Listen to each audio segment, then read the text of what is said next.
Hey, it's Iris helping you to find your passion and make it your work. Do you feel really awkward about selling your services? Let me guess. You get really self-conscious and super uncomfortable as soon as a conversation with a potential client turns to money, and often undersell yourself as a result. Watch this video to learn how to stop doing that and start selling your services with integrity, authenticity, and without the awkwardness. At the end of this video, you'll have 3 strategies that you can apply immediately that will help you to start selling your services in a way that feels natural and good without underselling yourself. And don't forget, for the best strategies, tips, and advice on how to leave your 9-to-5, build a thriving business, and become your own boss, be sure to subscribe to my channel and hit the bell right next to it so you get a new notification as soon as I post new videos on Wednesdays. If there's one thing that the people I work with struggle with, and I used to struggle with myself as well, it's selling their services. Most of them get so self-conscious and uncomfortable as soon as a potential client asks how much it costs to work with them that they end up stumbling through the rest of the conversation and offer a discounted price when they weren't planning on offering that in the first place. The strategies I'm sharing in this video have helped me personally as well as the people I've worked with, so listen up. Strategy number 1, check your going rate. So how do you genuinely feel about the prices that you are charging? Are they feeling okay, or do they make you feel like a massive fraud? Because here's the thing, if you are feeling uncomfortable about selling, it could be because you're feeling uncomfortable with how much you're charging. I see this with a lot of people. They ask themselves, who am I to charge this much? Because high prices or higher prices come with certain expectations, usually around quality. And if you believe or think, rightly or wrongly, that you can't yet deliver that premium service or premium experience, then you're in for trouble. It's going to be really hard to sell your services. Now, here's the truth that I want you to know, and I really want you to listen up here.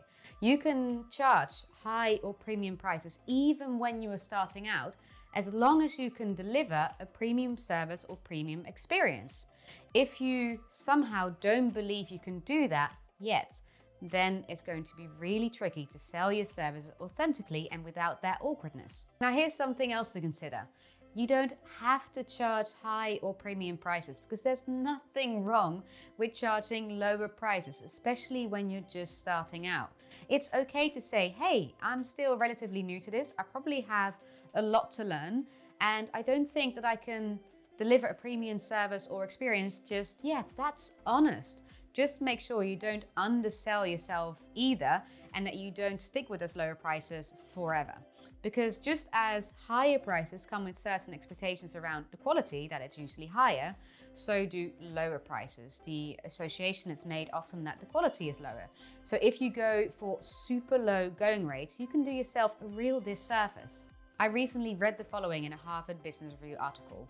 Your going rate should be fear plus 10%, meaning what is the highest rate that you feel comfortable charging, then add 10%. And I love this because this puts you out of your comfort zone, but not so far that you feel like a total fraud. So take a good look at your current prices and ask yourself, does my going rate feel right?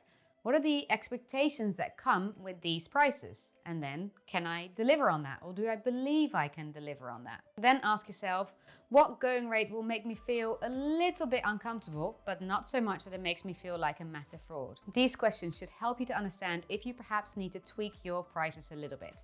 Now, let me know in the comments, how do you feel about your prices? Are they currently right? Do you need to increase them or lower them? I'd love to know. All right, moving on to strategy number 2. Show, don't tell. Instead of trying to explain how a potential client might benefit from working with you, show them. Don't just try to tell them. As a coach or any other type of service provider, one of the biggest hurdles we must overcome is taking away our client's fear of making a mistake, because we're selling something invisible and our potential client needs to trust us. They need to really believe and be convinced that we will help them to achieve their goal or take away their problem, solve their problem. And if they're not sure about that, if they have any doubts around that, they won't buy. Simple as that. Now, one super powerful way or strategy to take away that fear or uncertainty is to show them what it's like to work with you. Give them a feel for it. Don't just try to convince them with your words or with savvy copy. How do you do this? You do this, for example, by offering free workshops, video series, or challenges. So if you are a career coach, you could host a 3-day challenge in which you help people figure out what the next step in their career could be. Or if you are a health coach, host a free workshop in which you share tips and strategies to help people balance their hormones so they can feel more like themselves again and deal with sleep deprivation after giving birth. Or if you are a business coach, host a free video training series in which you share strategies, practical strategies to get 3 new clients within the next 2 weeks. Really what you want to do here is give them some results, a small win really, that demonstrates that you can help them get those results that they care about, that you can help them solve the problem or problems that they're facing. Let those results speak louder than your words. All right, moving on to the final and third strategy, offer complementary coaching sessions. Okay, so what do? If you've checked your prices, you've then demonstrated that you can solve your potential clients' problems or help them achieve their goals, but for whatever reason, they're still unsure, they're still on the fence. They're interested, but something is holding them back. A lot of people will be tempted at this stage to lower their prices, but please don't do that. Instead, offer a complimentary coaching session and say the following. Instead of trying to convince you that working with me will be right for you, I think the best way to know this is to experience it for yourself. So, what I'd like to offer is a complimentary one-off 60-minute coaching session, so at no cost to you. No strings attached. It gives you the chance to try it out, get a feeling for it, and you can decide after that session if you'd like to proceed. Now, don't offer this to anyone and everyone, just for those people who are genuinely interested, but something is holding them back. And this strategy allows you to stick to your prices whilst at the same time giving you the reassurance that you've done everything you can to show them what it's like to work with you. And if after that session they still decide not to work with you, you'll know that you weren't right for each other. All right, these are my 3 strategies to help you start selling your services with integrity, authenticity, and confidence, and without that awkwardness.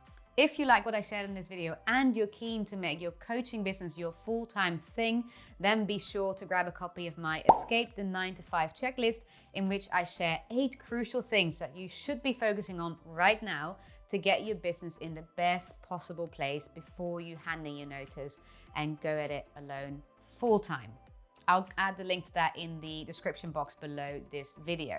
Thank you so much for watching. If you like this video, please like and subscribe. And if you want more on this topic, be sure to watch this video down here, in which I share 3 of the best strategies that I've learned since I quit my corporate job about turning your passion into a business.